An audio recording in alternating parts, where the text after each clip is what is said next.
만물이 소생하는 좋은 계절에 우리 주님이 어린 나귀를 타시고 예루살렘으로 입성을 하십니다. 만 백성들이 호산나 호산나.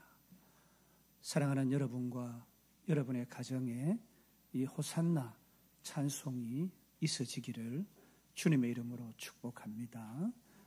우리 옆사람 앞사람 한번 서로 마주 보면서 환대하는 밝은 미소로 호산나 호산나 두 번 하겠습니다. 호산나 호산나.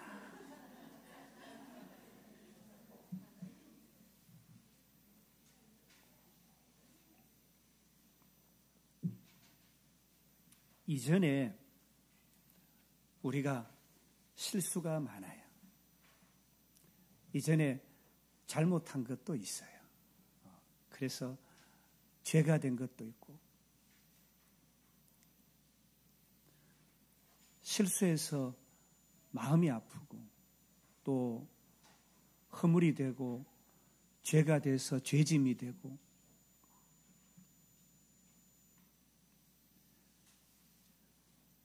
그런 것들을 누가 다 깨끗하게 씻어주면 얼마나 좋을까요? 어릴 때 생긴 견고한 진, 완고한 자기의, 쓴뿌리, 이런 것들을 누군가 없이 해주면 얼마나 좋겠어요.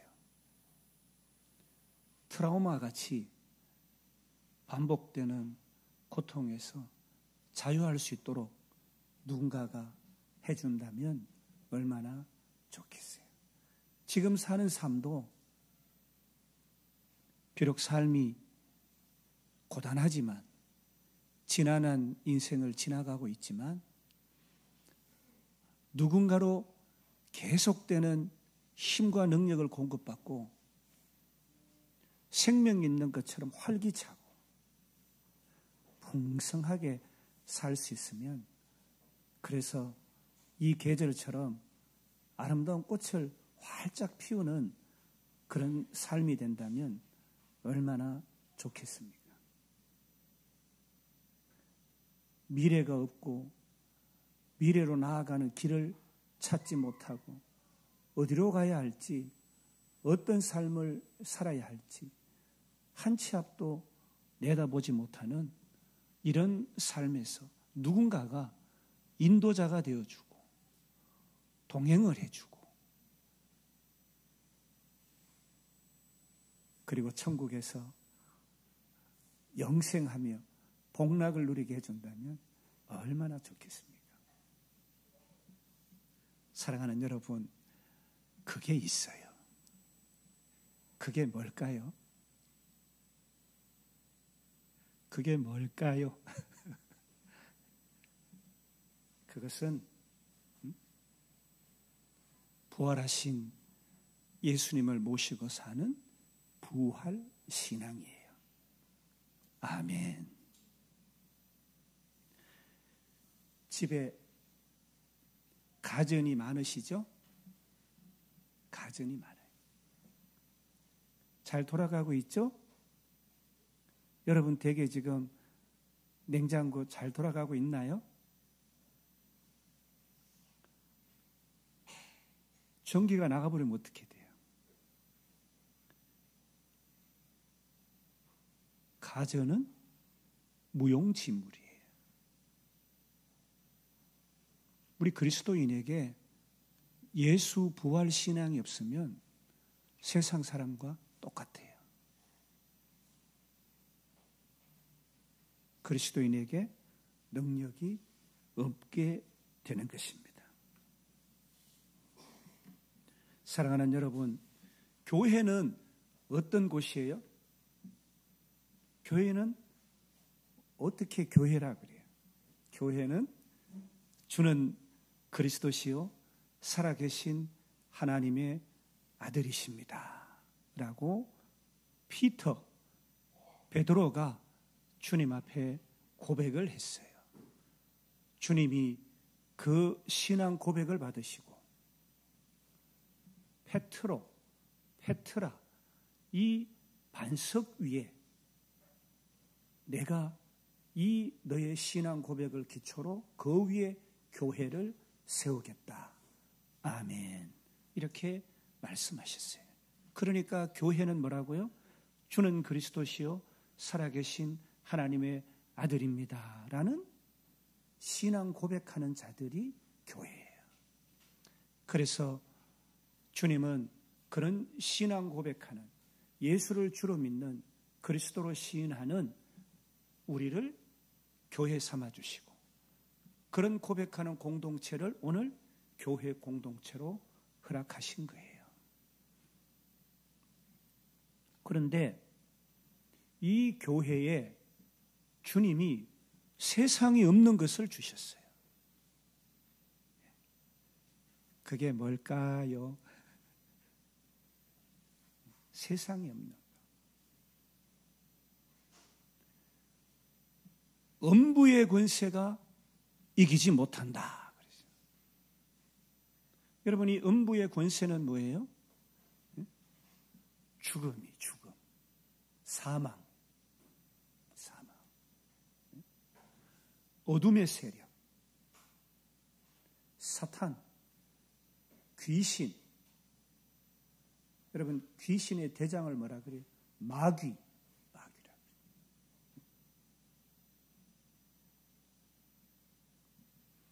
그 어떤 악의 세력도 교회를 이기지 못한다. 이렇게 오늘 말씀하고 있습니다. 교회는 누가 세워요? 그러므로 예수님이 친히 세우시는 거예요. 교회는 교회의 시작과 지속은 사람의 능력이나 사람의 권위나 사람이 만들고 세워가고 유지하는 것이 아니에요. 오늘 우리 공동체, 교회 공동체도 그럴 뿐만 아니라 가장 작은 교회, 우리 가정도 마찬가지예요. 사람이 세우시면, 사람이 경영을 하면 실패를 하는 거예요. 그 가정의 세대주, 호주가 예수 그리스도 우리 주님이 되어야 되는 거예요. 어떤 기초 위에? 주는 그리스도시요 살아계신 하나님의 아들입니다라는 그 신앙 고백의 기초, 그 반석 위에 교회가, 가정이 서야 된다라는 말씀이에요.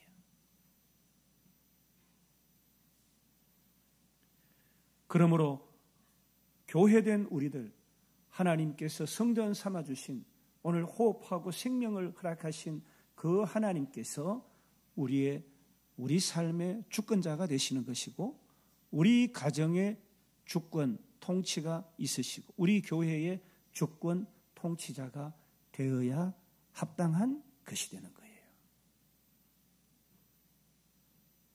인간의 사랑과 인간의 관계로 형성된 가정은 금방 깨집니다. 혈과 육, 정은 곧 깨어지게 되는 것이잖아요. 오직 예수 그리스도, 주를 믿는 믿음 위에 내 가정, 내 교회가 운영되고 유지가 되는 거예요. 이 교회에 어떤 음부의 세력도 이기지 못하는 거예요. 나의 죽음과 나의 사망을 사탄이 주장할 수가 없는 것이에요. 아멘. 내 안에 계신 예수 그리스도를 향해서 어떤 어둠의 사단마귀 어둠의 세력이 나를 죽이지 못하는 거예요. 그것이 그리스도인이고, 그것이 그리스도인 가정이고, 그것이 그리스도인 형제 자매이고, 그것이 그리스도가 통치하시는 교회예요, 여러분. 할렐루야. 얼마나 놀랍고 복된 건지 몰라요. 세상의 어떤 조직이나 어떤 기구나 국가든 민족이든 열방이든 음부의 권세가 틈타지 못하는 것은, 음부의 권세가 이기지 못하는 것은 유일한 교회예요. 아멘. 그러면 그 어떤 권세도 왜 예수님의 교회를 이기지 못할까요? 왜 죽음이 나를 삼키지 못할까요? 왜 내가 연약할 때 예수 그리스도의 이름의 권세와 능력으로 일어설 수가 있을까요? 그 이유는 바로 교회의 머리 대신 예수 그리스도께서 죽음을 이기시고 부활하셔서 오늘 내 생명이 되셨기 때문이에요. 죽음을 이기신 분, 부활하신 생명의 주가 교회의 머리가 되셨기 때문이에요. 아멘. 아멘. 사랑하는 여러분, 에베소 1장 20절은 이렇게 말씀합니다. 그의 능력이 그리스도 안에서 역사하사 죽은 자들 가운데서 다시 살리시고 모든 통치와 권세 위에 뛰어나게 하시고 만물을 그 발 아래 복종하게 하시고 교회의 머리로 삼으셨느니라. 아멘. 크게 아멘. 예수님의 부활 능력이 교회 안에, 오늘 내 안에, 우리 가정 안에, 우리 교회 안에 역사하고 있다는 말씀이에요.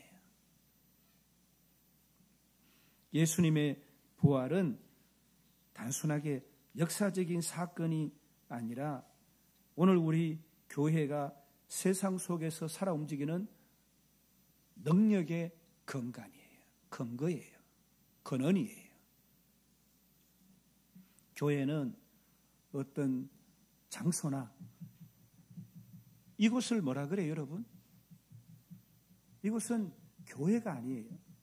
이곳은 뭐예요? 예배당이에요. 예배드리는 처소예요. 참교회는 누구예요? 모인 우리들이에요. 우리들이에요. 우리가 없는, 주님을 모시지 않은, 우리가 없는 곳들은 다 건물이고 장소에 불과하는 거예요. 그게 신성시되고 그게 우상처럼 그렇게 되어서는 안 되는 거예요. 여러분, 교회를 둘러보세요. 십자가가 어디 있어요? 십자가 어디 있어요? 네?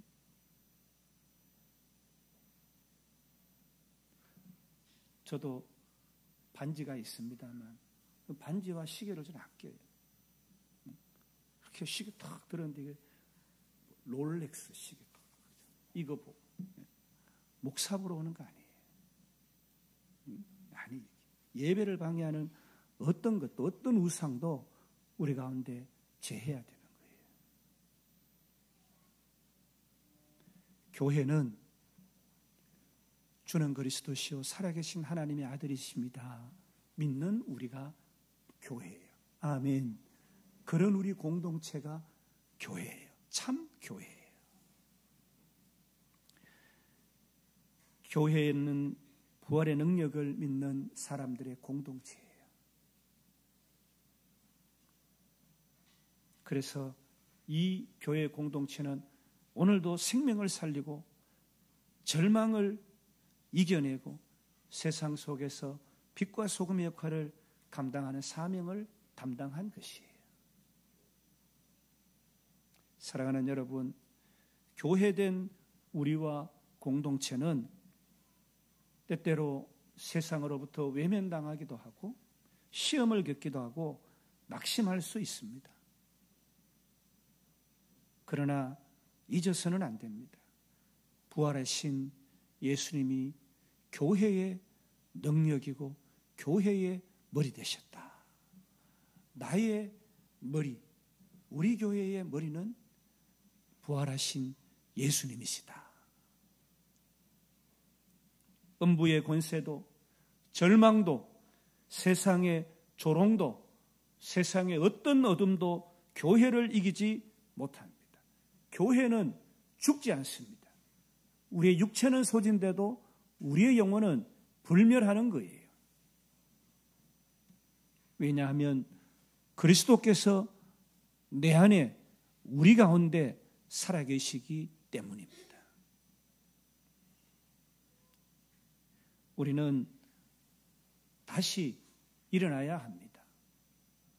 우리는 예수님의 부활 생명으로 다시 소망을 품고 예수님의 권세로 교회의 사명을 다시 새롭게 회복해야 합니다. 부활의 계절에 온 만물이 소생하는 이런 시기에 우리들도 부활신앙으로 새롭게 다시 회복되어져야 되는 거예요. 예수 이름의 권세와 능력으로 부활신앙으로 다시 새롭게. 부활은 예수님이 참 하나님이시다라는 것을 증명합니다. 예수님이 죽었다가 다시 살아나신 것은 죄와 죽음을 이긴 하나님의 아들이심을 보여주는 확실한 증거예요. 사랑하는 여러분, 예수님은 십자가에서 우리의 과거의 죄, 현재의 죄, 미래의 죄를 다 짊어지시고 죄인이니까 온갖 흉악한 우리들의 죄를 다 짊어지셨으니까 대속하셨으니까 죽으셨어요. 인생이 감당해야 하는 가장 참담한 형벌, 십자가형을 받고 죽으신 것입니다. 내 죄를 다 담당해 주셨어요. 아직도 죄짐을 지고 고나게 살면 안 돼요. 우리가 연약하고 부족하고 죄되었을 때 우리의 죄가를 누구에게? 예수님의 그 십자가에 던져야 되는 거예요. 주님, 이 죄짐 십자가에 못 박아 주옵소서. 그렇게 돌아가신 우리 주님은 죄를 짓고 죽었으니까 죽음이 통치하는 어디로? 지옥으로 떨어지신 거예요. 예수님은 지옥에서 3일간 거기에 머물면서 죽음을 이기시고 사망 권세를 깨뜨리시고 어둠의 세력을 물리치시고 다시 살아나셔서 부활하셔서 이제 우리 가운데 성령으로 내주하고 계시는 거예요. 우리는 주님과 하나 되었고 연합한 하나님의 사람이 된 거예요. 예수 그리스도로 말미암아 죄가 없어진 거룩한 하나님의 사람이 된 거예요. 무엇으로 우리 죄를 다 우리 능력으로 한다면 해결할 수가 있겠습니까? 어떤 종교가, 어떤 세력이 내 죄를 다 져줄 수가 있겠어요? 아무리 내 몸을 쳐서 머리를 깎고 고행을 한다 한들 그 죄가 씻어지겠습니까? 내 머리에서 망각되어질 뿐이지 죄는 여전한 거예요.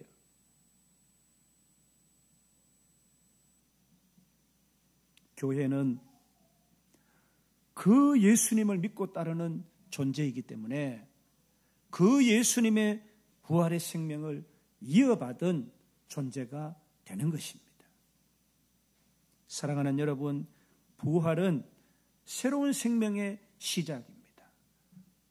그러므로 그리스도 안에 있으면 새로운 피조물이라. 아멘. 우리는 새로운 피조물이에요.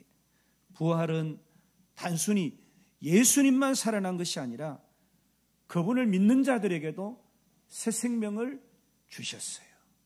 부활은 주를 믿는 우리들에게 새 생명을 주신 능력이 된 것입니다.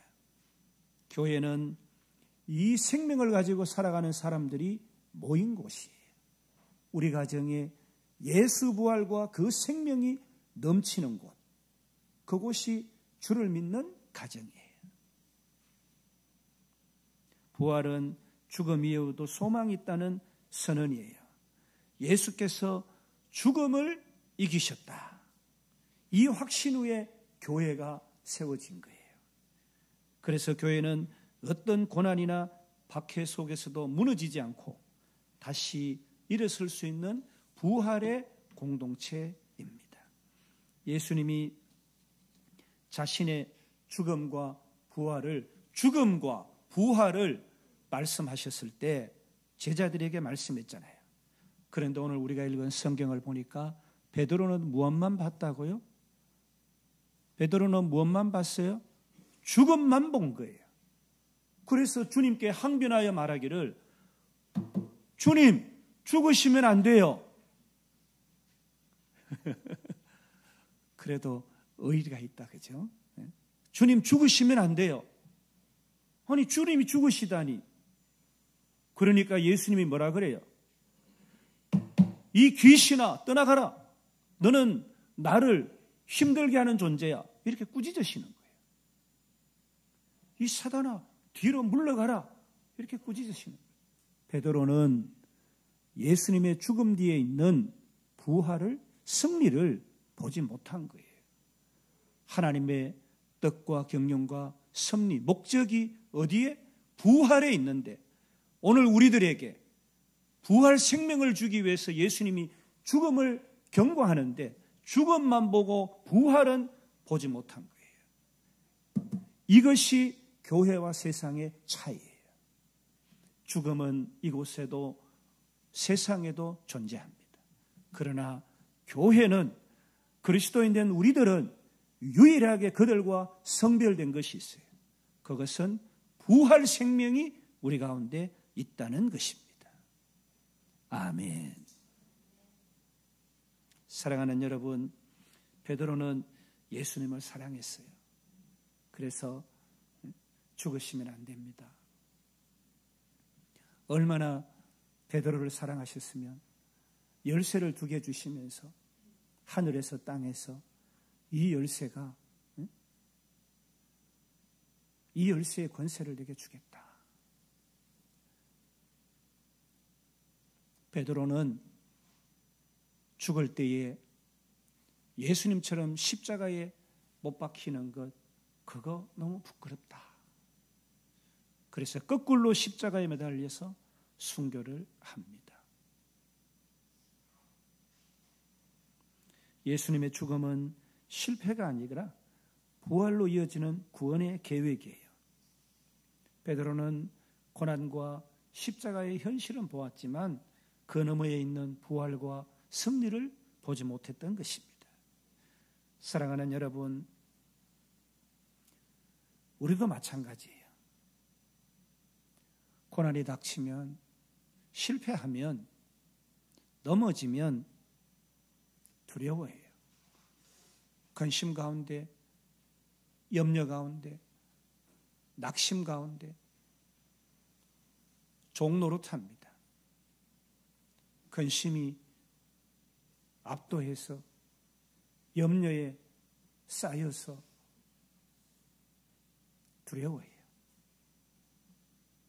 그러나 그 모든 것을 비록 지금 내가 죽는다 하더라도 그 너머에 있는 하나님의 부활의 능력, 승리의 계획을 우리는 절대 놓쳐버려서는 안 되는 것입니다.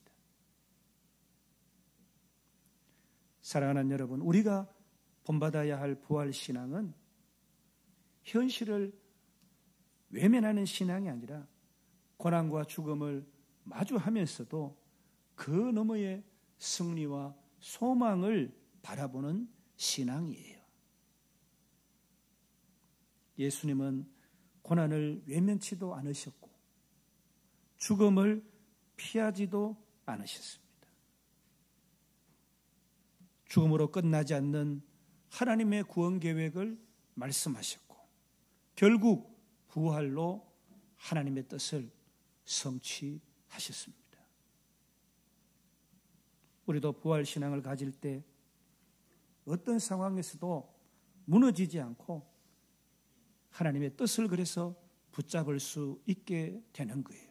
부활 신앙이 있는 자는 담대하게 승리할 수가 있는 거예요. 상황이 어떠하든지, 문제가 어떠하든지, 환경이 어떠하든지 거기에 좌우지 이리저리 흔들리지 않게 되는 거예요. 이 세상은 죽음과 절망, 분열과 두려움 속에 있습니다. 사람들은 고난 앞에서 방황하고 실패 앞에서 주저앉아요. 그들에게 필요한 것은 좋은 말이 아니에요. 예수님의 부활이라는 실제적인 능력과 소망이 필요합니다. 그래서 우리가 부활의 증인으로 복음을 증거해야 되는 삶을 살아야 한다는 것이에요. 하나님께서 창조하신 인생의 유일한 목적은 복음 전파예요. 부활은 교리나 상징이 아니에요. 기독교의 기초 교리가 아니에요. 부활은 살아있는 진리예요. 죄에서 자유를 선포하는 능력, 그것이 부활입니다. 죽음에서 승리를 선포하는 것, 그것이 부활입니다. 모든 절망을 뚫고 나아가는 생명, 그것이 부활이에요. 그래서 교회는, 교회된 우리들은, 우리 공동체는 부활을 외쳐야 합니다. 예수님이 살아계십니다. 여러분도 살아날 수 있습니다. 여러분의 절망은 끝이 아니에요. 여러분의 죽음은 끝이 아니에요. 이렇게 우리는 예수 부활을 증거해야 됩니다. 사랑하는 여러분, 베드로처럼 십자가의 그 고난만, 죽음만 보고 낙심하는 우리가 돼서는 안 돼요. 예수님처럼 죽음도 이기신 부활의 믿음으로 세상을 바라봐야 합니다. 부활의 소망을 고난 중에 있는 세상을 향해서 담대히 증거해야 합니다. 우리는 부활의 증인이잖아요. 그리스도께서 다시 살아나지 않으셨다면 우리의 전파하는 것도 헛것이요 너희 믿음도 헛것이며 라고 고린도전서 15장 14절에 말씀합니다. 예수님이 다시 살아나지 않으셨다면 죄사함도 천국의 소망도 교회의 존재도 아무 의미가 없는 것이에요. 부활이 없다면 기독교는 무너지는 건물과 같은 것이에요. 예수님이 부활하셨다는 것은 죄와 사망을 깨트리셨다는 것이잖아요. 예수님을 믿을 때 그 부활 생명이 우리 안에 임해서 더 이상 죄에 얽매이지 않고 살아갈 수 있는 힘을 얻게 되는 것입니다. 우리가 그의 죽으심과 합하여 세례를 받음으로 그와 함께 장사되었더니 주님의 죽으심과 합하여 우리의 모든 죄가 장사되었어요. 그의 부활과 같이 우리도 또한 새 생명 가운데서 행하게 하려 합니다. 로마서 6장 4절은 분명하게 새 생명을 부활을 통해서 얻게 된다라고 말씀해 줍니다. 부활은 현재 삶을 견디고 이기게 합니다. 세상은 고난과 아픔, 억울함과 죽음이 가득하지만 부활 신앙을 가진 사람들은 그 너머에 소망을 보기 때문에 현실을 이길 수가 있어요. 믿음의 사람들은요, 지금 끝이 아니다 라는 마음이 있어요. 확신이 있어요. 그래서 절망하지 않고 소망으로 나아가요. 세상에서 가장 큰 두려움이 죽음이잖아요. 부활신앙은 죽음이 끝이 아니라 새로운 시작이다, 이렇게 바라봅니다. 그렇게 바라보게 합니다. 나는 부활이요 생명이니 나를 믿는 자는 죽어도 살겠고, 아멘. 그래서 부활신앙을 가진 그리스도인들은요, 죽음 앞에서도 담대합니다. 사나 죽으나. 사랑하는 여러분, 자기와 자기 능력, 세상을 의지하는 자는 참 공고해요. 죄짐을 지고 애쓰고 수고하고 실패하고 또 도전하고 또 실패하고 소망이 없어요. 그러나 우리 안에는 부활 생명이 있습니다. 부활이요 생명 대신 주님을 모시고 살고 있어요. 그러므로 우리 가운데 죄짐이 없고 진리 안에 우리는 자유하고 우리의 삶을 주님과 함께하니 주님이 우리를 보호하시고 인도해 주시고 생명사계로 우리를 복주시고 우리의 육체가 다 소진돼 우리의 영혼이 천국으로 향할 때에 주님이 우리를 영접해 주시고 영생하고 복락하게 해주시는 것입니다. 주님이 오신 것은 양으로 생명을 얻고 더 풍성히 누리게 하려 하심이라. 아멘. 사랑하는 여러분, 우리 주님이 오신 이유는 우리가 생명으로 살게 하시고 우리 가운데 무엇으로?